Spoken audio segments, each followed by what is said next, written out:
Right now we're on what we call the Nygaard tract, part of Lac-Pearl WMA.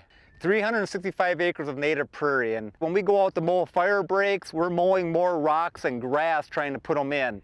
So this didn't get a lot of fire pressure right away. Most of our fire pressure was a little bit to the west towards Highway 119 in the background here. And one thing I noticed is that as soon as we took the cows out, we didn't get our fire interval in here, this started turning into a forest. Also, we had Russian olive coming in, buckthorn coming in, so we had to come out here with a chainsaw, cut down a lot of those trees, and that started me thinking, there has to be something with this grazing interaction that is at least helping control woody plant species. And people tell me cows are browsers, but when you start to go out looking, as they're eating the grass, they're clipping some of that buckthorn and Russian olive. So they're helping suppress some of the woody plants. That's what I believe was going on.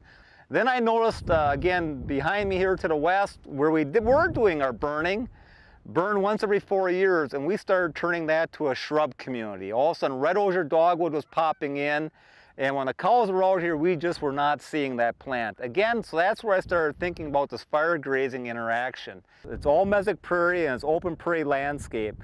We didn't want to have to build a lot of interior fence. So when we heard the concept of patch burn grazing, using fire to move your grazing animals, it was like an aha moment for us. Finally, there was a way to get that historic interaction. So 10 years of planning, getting up with our research staff, and we began in year one. 2012 was our first year. So we are standing right now in the 2012 burn patch. So we burnt this pasture, prairie, 365 acres. The actual fire was 300 acres. We had to exclude some corners due to wetness.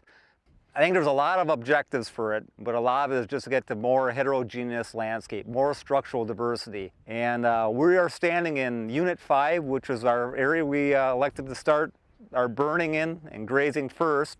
The reason we went with Unit number 5 is we had the best water distribution. We have 4 different stock ponds, so water was no problem. And it was also one of our more degraded pastures. We're very conservative in our animal unit calculations. We're basing it on the amount of entire forage on this area, but we excluded, wetlands, areas we didn't think the cows would go, so we're building in conservation on that end. We're looking at 25% utilization. So we had, we think, good science up front, and that was real critical. This area was burned on 12 May of 2012, that was a Saturday. Finally had the right wind conditions. We had to keep the fire off, smoke off the highway. We have a town to miss with a smoke sensitive person. So again, smoke management was my biggest nervousness on this burn. But we got the burn done. It was a nice hot day.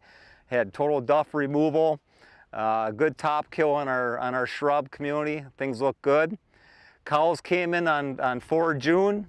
And at the end, 268 animal units is what we calculated when we came in. We got the weights coming off, so 268 animal units. And they were on for 120 days. They came off in late September. Pretty much there were no surprises. I guess what I learned, having been to enough conferences, would the cows stay on the burn patch? And yes, they did. I think I was up here, it's new, up here every week. You couldn't find a time where the cows were not on the burn patch. Again, the game changer up here in this latitude in Minnesota is we have that cool season presence. And as you can see, it's very green out. I mean, we had a lot of rain, a cool spring, and that's all favoring our cool season exotics. But again, I think long term, where we can use that fire grazing interaction, we can put a double herd. I think we set back our cool seasons. Long term, I think we're on the right strategy. Got exclosures, other plant monitoring going on, birds life. I think after a decade of doing this, we're really going to start to answer some of the puzzles. Is this the right technique, right management tool for fragmented prairies in Minnesota in the future? So we're trying to mess things up, learn as we go, and change as conditions dictate.